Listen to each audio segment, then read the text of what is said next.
God, my God, won't this ever end? What madness am I mired in? What slough is this? What lures me to this swamp, this pit of despond where I drown in hopeless depression? Alone. Oh, so alone.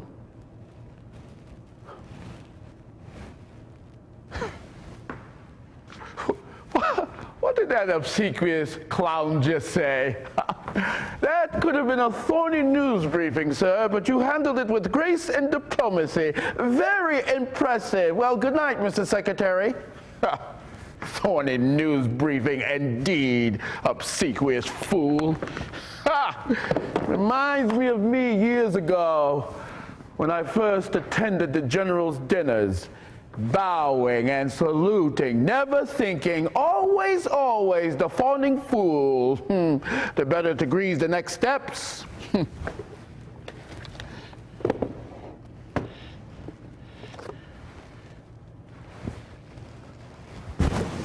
How gracefully I avoided the truth this night.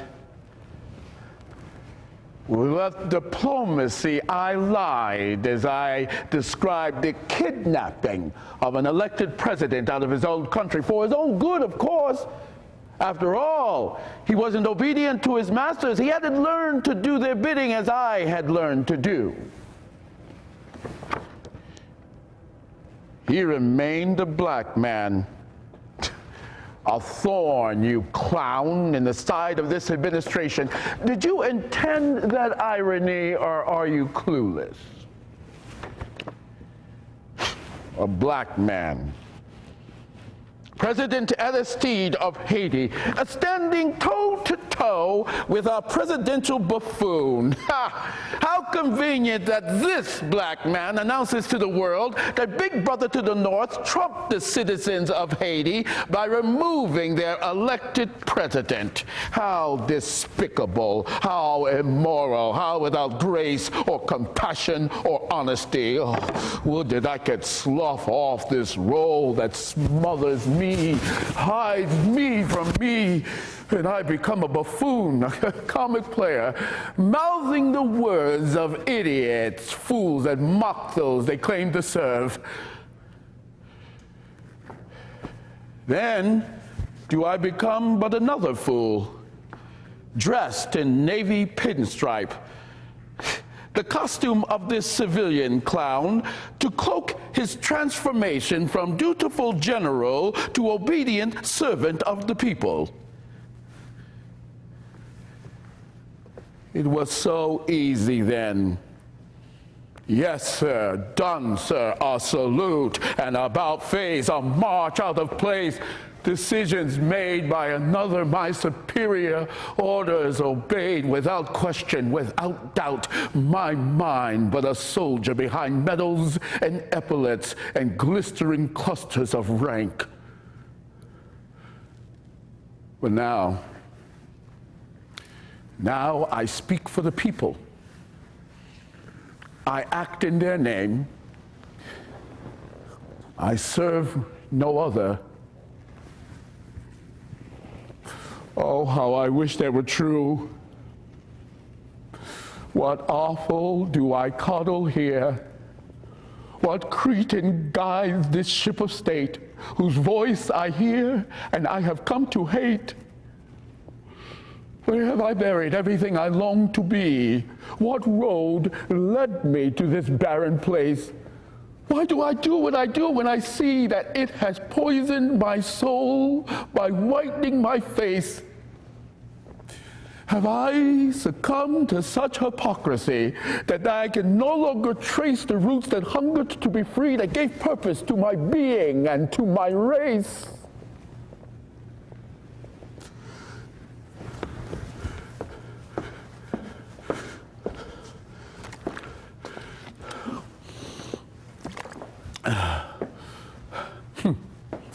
It was not so years ago when I first realized how silently I had gone beyond the lackeys who attend those in power.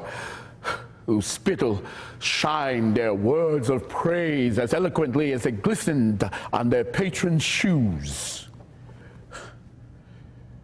I remember the dank and musty halls of the city's projects, living things scattered beneath the feet, scurrying underneath the stove and into the cracks, hordes of living, throbbing things, unseen, unheard, like the crews that attend this cabal of chicken hawks. That's what I called them years ago, and I was right. God, how right I was.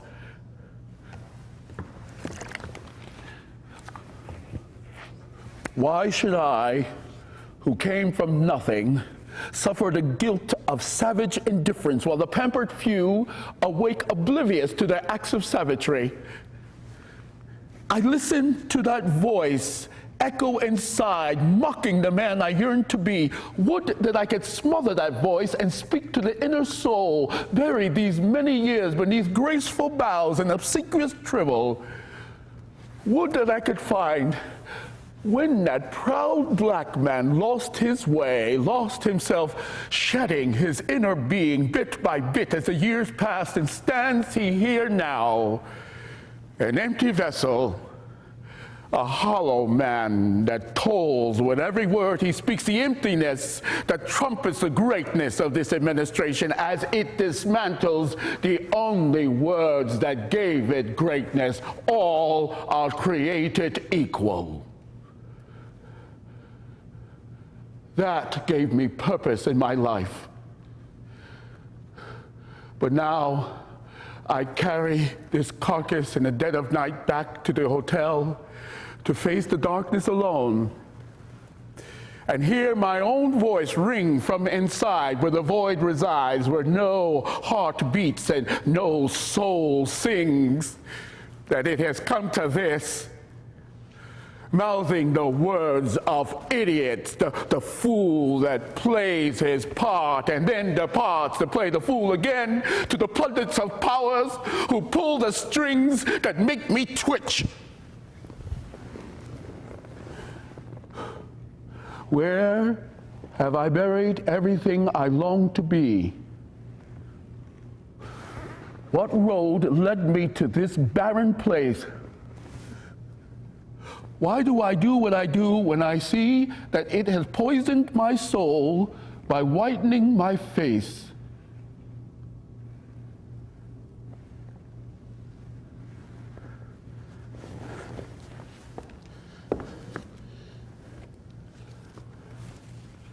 Today, President Aristide arrived in the Central African Republic. There have been many suggestions that he had been kidnapped by the United States. Secretary of State Colin Powell spoke about the allegations earlier today.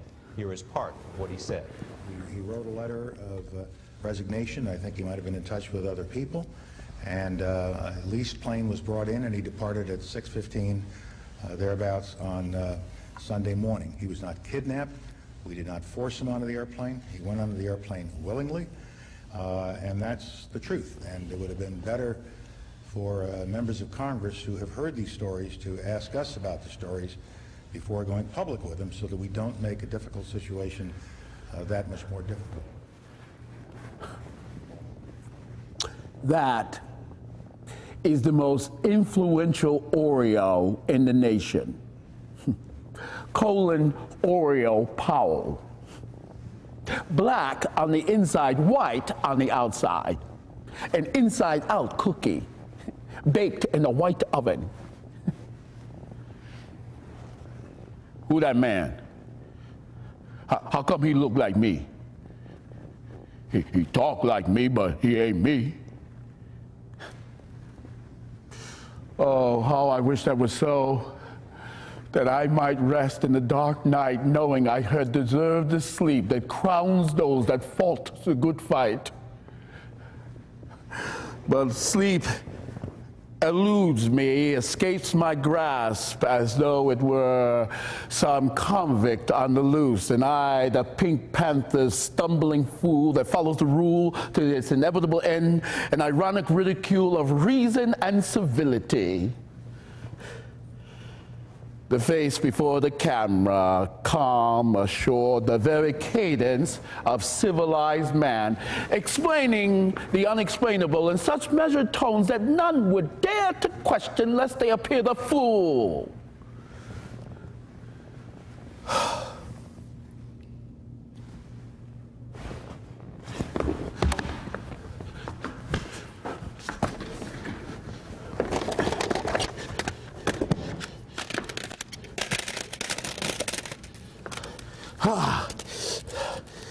Got it.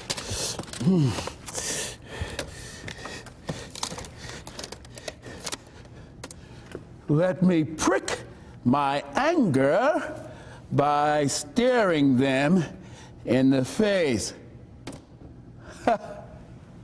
Here is the Iago with infernal sneer, tilted head, and varnished voice.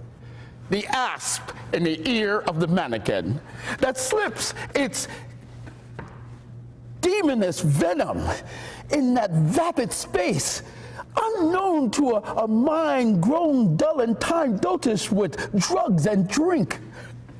What demonic demands does he inject into that dummy? What mind possesses such scorn for the common man called to slaughter? What evil ego glows so deep in the cauldron of his soul that he can send the innocent to their death without remorse, even as he slides guiltlessly beyond the killing fields that he creates? This is the face I must face each day. Feign joy at its presence. Bestow my obsequiousness like some sheepish lapdog unto this grotesquerie that sneers at the world from behind that sadistic mind. Sick with desire to control, I control not just a man, but the goddamn world. To this I bow.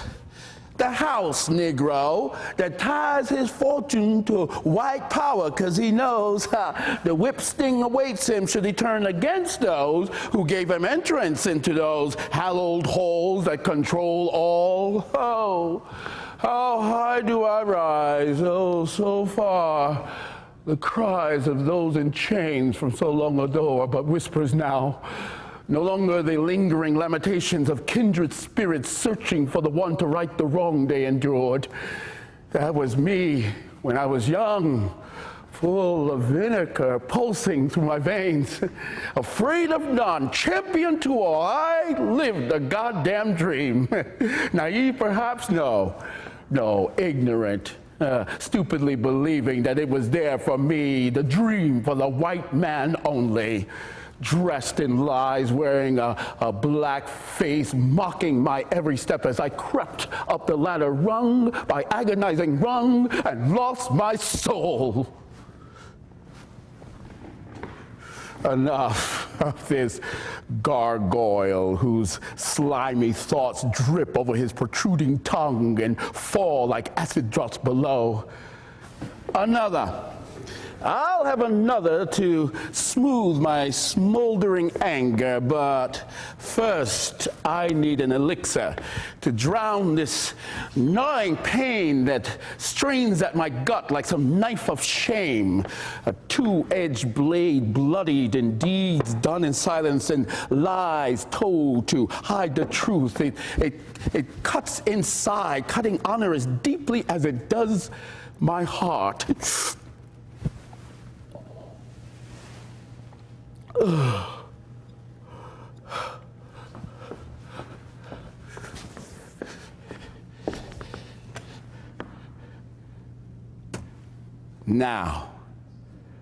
Now there's a face.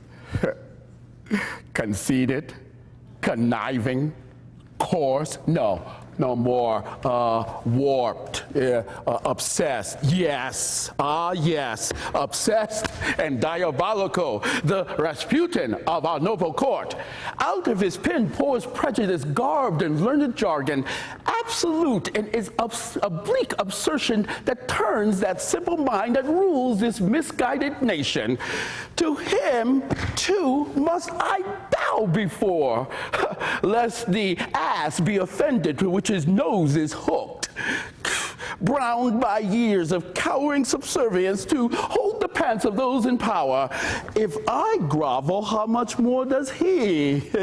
But I know it, he cares not, for he has no morals, nothing but the void beneath that face. What hate lies behind those eyes? What deceit lies beneath them? A group of maggots nested in those eyes. Yet he would greet the world in fawning smiles, the very image of the Candyman, bringing hope to all when in fact he is the Iceman. Oh, God. What a bloody crew of blind men leads our country down the path to the ditch of doom. I grow morose and cynical. We must have laughter to quell these doldrums or I go mad. What fool can I beckon to my cause? What image presents itself? I feel like Faust in the fullness of his power as he summoned Mephistopheles to raise the radiant Helen before his eyes. Here is my demon on call to summon the radiance of Rumsfeld. Now, there is grace, comeliness, and charm. A smile to bedevil the gods, eyes squinting in the glare of his own brilliance that shines forth from his eloquent mouth in phrases picked from the tree of knowledge before the gates of heaven slammed shut. Or so he would believe in his gut. How sad when an ego can pluck sense from the minds of men. Oh, how he beguiles the press, who prance before his podium like homeless waifs in old England, awaiting the proffered pence from the hands of the blessed chosen. He regales them in known knowns, known unknowns, and unknown unknowns. And they scribble these pearls of wisdom onto their notebooks like obedient children, ignorant of their sense, while he looses the horrors of war and terror in jazzy riffs of obfuscation, while they, befuddled by his merriment, forget the death and destruction he came to announce to the nation. Oh, how many talking fools bob their heads before the multitudes on fluent screens, chortling with glee. This clouds distortions of the truth. That things that have not happened could not have happened had they sense. They have mesmerized the people who sit in silence acceptance of fallacies only an O'Reilly or Rush could conjure to certitude. Minds made infallible by ignorance and ego. To think I knew them all before. Yet yielded I to their vain entreaties to join the team to make America great. And yes, I would have full control of state, free to assert a direction and design. Oh, the fulfillment of a dream deferred. The mark of the oppressed made visible at last for all to see as I guided this ship of state. What a joke. What ignorance propelled me? What made me think power would be handed to a nigger? Did I think the true thought evaporated when the word was expunged? Have I joined the hollow man? Heartless, cruel, vengeful, cursed?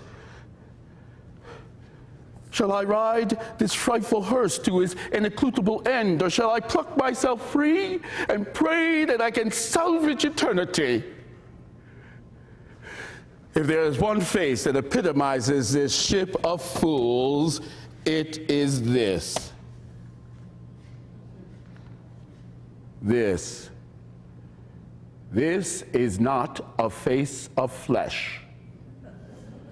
There is no person there, no form that grew in time from the mewling child. Rather, this is the face of heaven cursed to walk the earth forever, Lucifer incarnate in our shape, vengeance made palpable, seeking the destruction of God's creation, the mariner damned to walk the earth day after day, to live its horror before all mankind, alone and barren, bereft of human kindness and love. This face, a wandering form, without substance, without conscience, without compassion, without remorse, power and control propel this monster. Oblivious and pain of suffering, since he cannot die again, his life is everlasting death. Damned to wander the earth's byways, witnessed to the weeping mothers and children who cling to each other despite the devastation. He sees the love that binds, a love he cannot share, yet he knows that it alone is life's fulfillment. Such is the power that plays with this putty.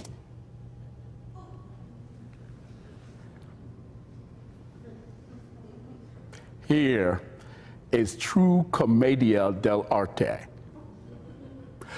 The mask presented to the people, but the voice that speaks through the mask personified evil in the form of Rove. America hears his self-mocking fool and loves his bumbling manner, but neither the fool nor the people know the source of his mindless banter. This Lucifer ties two threads of fate with magnificent dexterity. The neocons sugar-coated hate and God's gift to humanity, as sold by the righteous marketers who coat the hearts and minds of their idolaters with fear and prophecy. Oh, I should raise the specter of all his evil horde this night to haunt my dreams and drive my despair as I grope in blindness to confront what comfort I have conferred on this crew that does the bidding of Beelzebub, casting the naive and innocent to their doom. They must not escape this catalog of hate that spreads their images before my mind, as they spread their lies and conceit before the people they have vowed to protect. Images of hypocrisy garbed in the gown of God's chosen prophets, as real as the storied patriarchs that predicted God's reign of wrath, threatening his creatures with the sword of fire to destroy those who came to save. Their names must be emblazoned on the forehead of time, a monument to their everlasting crime. Graham, Farwell, Robinson, and Hagee, the Dominionists, the End-Timers, and Lindsay, all who presume to know the Word of God, using fear, not love, to drive their ambition. These deceivers drove the frightened and afflicted to give aid and comfort to the terrorists who plagued the poor Palestinians, finding justice in the horror of God's Armageddon that gave right to might as they blessed the lives of these dissemblers. I saw them come and go, and met them in their temples of gold, but said not a word of dissent. What stubborn will kept me silent? Why could I not speak? Why not cry to the very heaven that they portray the compassionate Christ they claim to love? Where have I buried my sinful soul?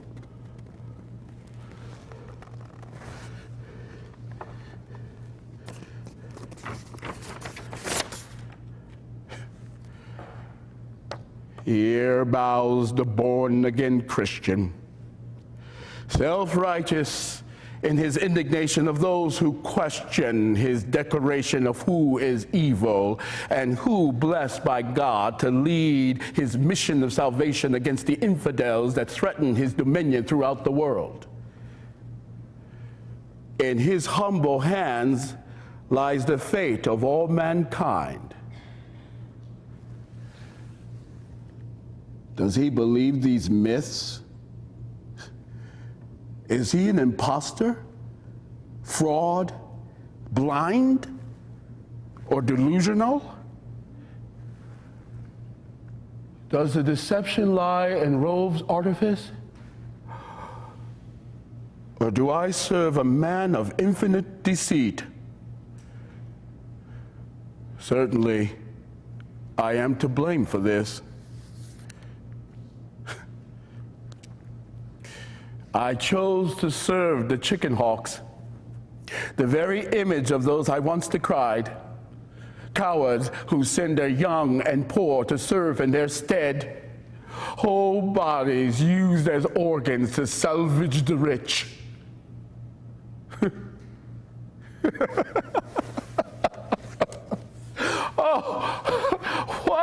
What images come to mind of Cheney snarl face to face with the sergeant's call to push-ups? Wolfowitz and Pearl bedecked in ribbons that flow over their protruding guts. While Junior wades in the fields of mud on his way to the local pub. What visions of security they portray.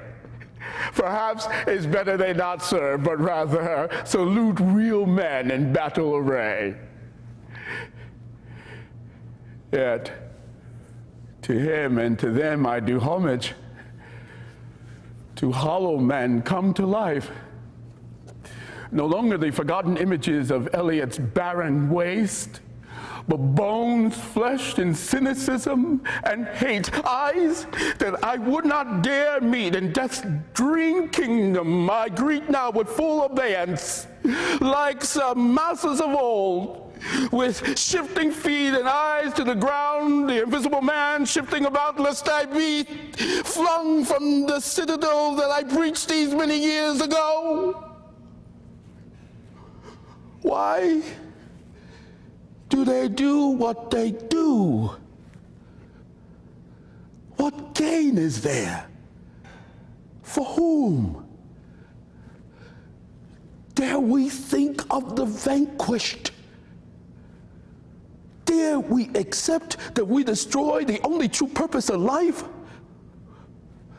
What perversity drives our end to self-destruction and our doom?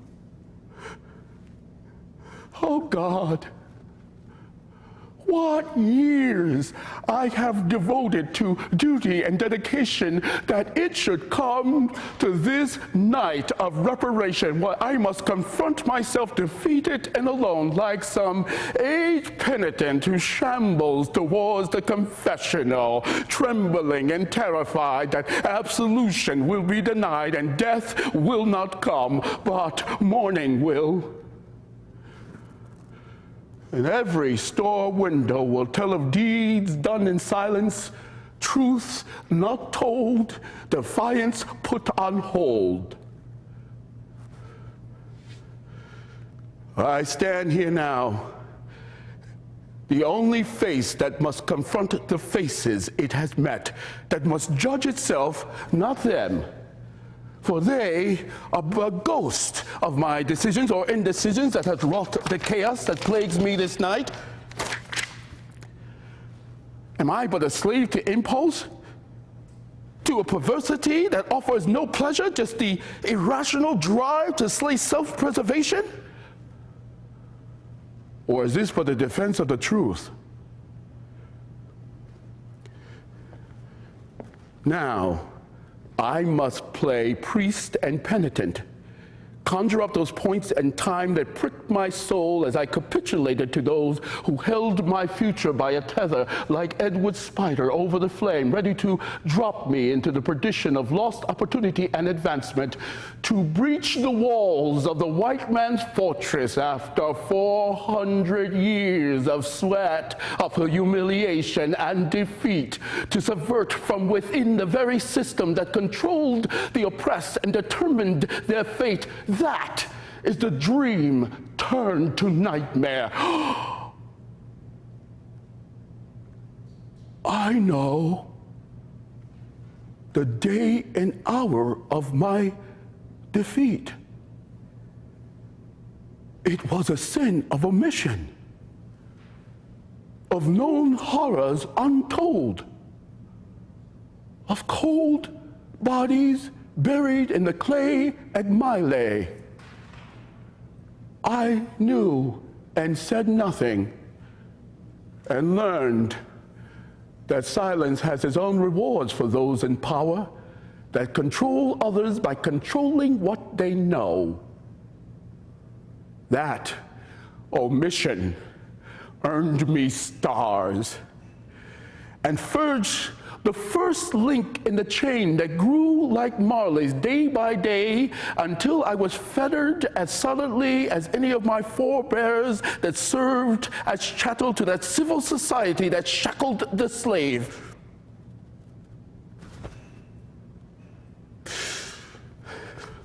Stop it, you fool. Orders are but masks of the conscience that delude the soul and hide their evil as duty to the state. There was a time I obeyed, and I knew how I was used. I cut a pretty picture then, a useful tent to present to the public, carefully manicured, and my ribbons and stars, the perfect image for the party of the people, used as only patricians use their slave. I dressed out their dining halls. I stood impassive, impressed, beside their elegantly dressed wives, bedecked in pearls and diamonds and grinning smiles. I knew my place and I kept it well, adding day by day a new link to the chain that choked my conscience, shutting out the air of reason and right. As I crawled home each night to seek solace in darkness, yes, to crawl out of the light. How corrupt have I become? Do I answer now to right or wrong? Do I instill my desires on my own kin? Do I link them to my chain? Prisoners of my foibles?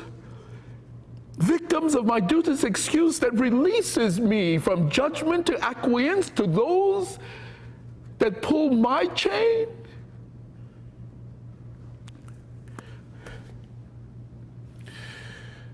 I am no Prince Hamlet indeed.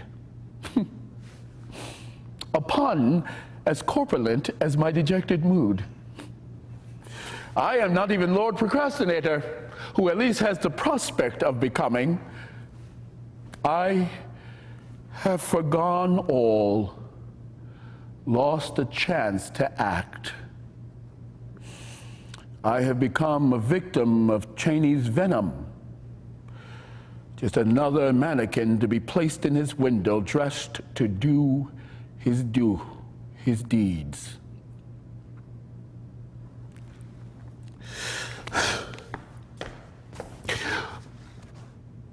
Why if I am content to be his lackey, do I suffer so? I tried to stop the first slaughter that ended in that highway of death, that graveyard of bleached skulls and seared skin, our everlasting memorial to that glorious little war. But once started, I did nothing. No, that's not true. I did do something. I supported it. Lying to myself, the duty required, I obey. That pitiful lie that all must use who follow the bloody trail their masters take. That lie! They knew I would tell myself. And so, I became master and slave. What irony rules a life that turns the whip upon itself. That corrosive lie sealed my fate. Shackled to duty I abhor, champion of slaughters demanded by those I hate, the loathsome horde that guides this benumbed state.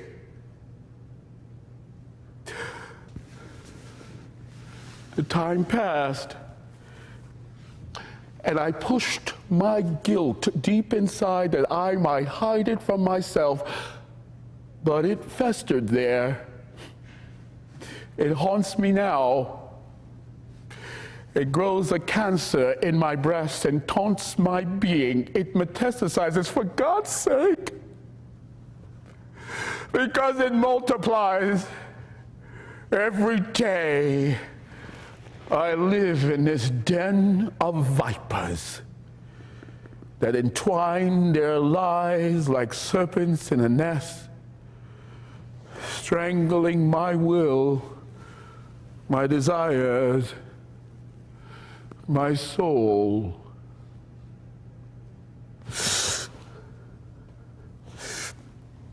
How I gagged when Rumsfeld shoved those sheets of deception before me, page upon page of distortion and invention, equivocation and evasion, presented as truth to beguile the world by this charlatan who coquettously delivered the Judas kiss to those he admired, the very diplomats who cried out against the Machiavellian antics of this satanic crew.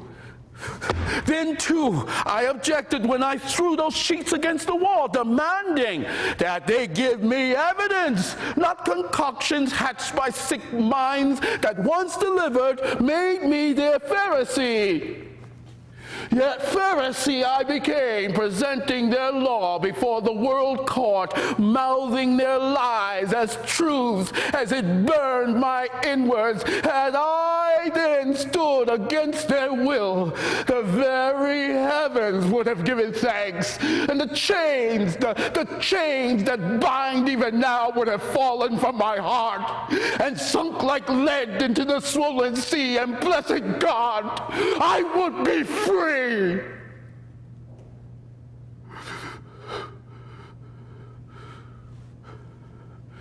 But now I walk the world a clown, Bush's buffoon, believed by none, pushed around the world to justify neocon hypocrisy,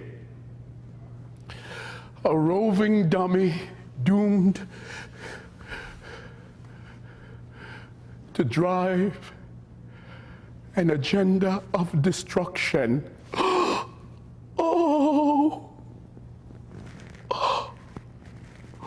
what self-hate sits like ice in my breast, freezing my heart against the pain I witnessed in Jenin, when Sharon's siege laid waste the destitute and the helpless, people oppressed, damned by indifference and deceit to suffer in the sun's glare,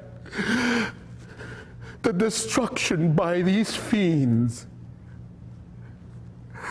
I live their pain, captive of these same demons, and I suffer with my brother. Yet, I did a dastardly thing when I circled their plight, taking unnecessary flight to Egypt, that Sharon have time to ravage their homes and massacre the mothers and children who could not flee the terror of his wrath. The whole world cried in despair as I crawled through the carnage that I let happen for their sake, adding still more dead to the links that I dragged, weeping into eternity. Why could I not act? What makes me cower to those I loathe? What force drives this despair? For force it is that compels me to live in this cauldron of self-hate, yet go forth each day to build another crime more hideous than the last.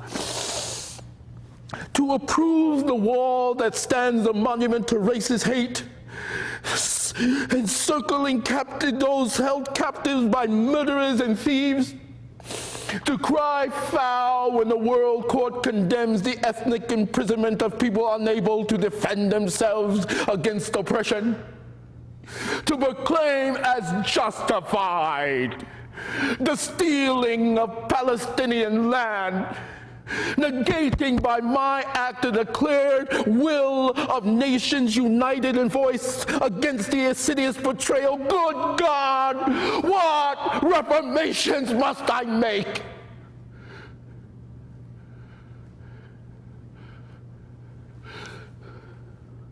To whom must I make them now?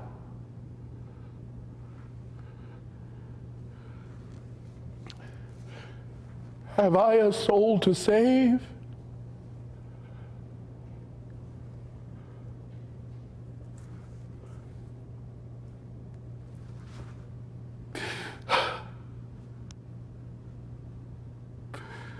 I have suffered this dark night in fear and dread, having cast my lot in tragic irony as I stand alone, the buffoon patsy of this pathetic crew escorting democracy out of Haiti, kidnapping it in the dead of night. A tragic Don Quixote destined to be mocked and derided, a figure of infinite ridicule and scorn.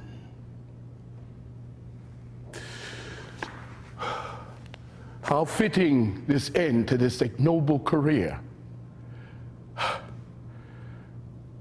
What message does it send?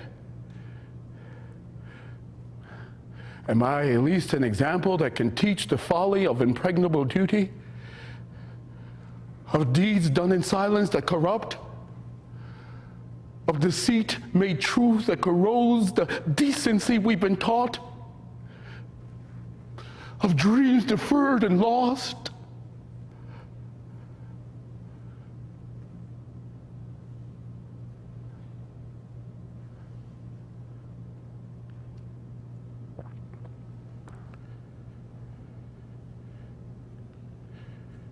Have I suffered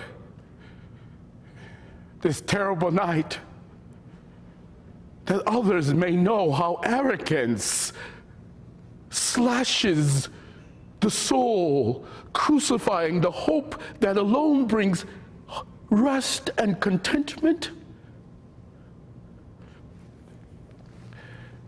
Am I destined to tell this tale night after night until its message rings like the voice of ancient prophets foretelling the death knell of the love that binds, unless we can find solace together? When pride rides its phantasm steed, seeking the golden apple of greed, gain, and power, thinking it the elixir of life. Time intrudes to erase the mirage, leaving only a residue of lost hope and desire.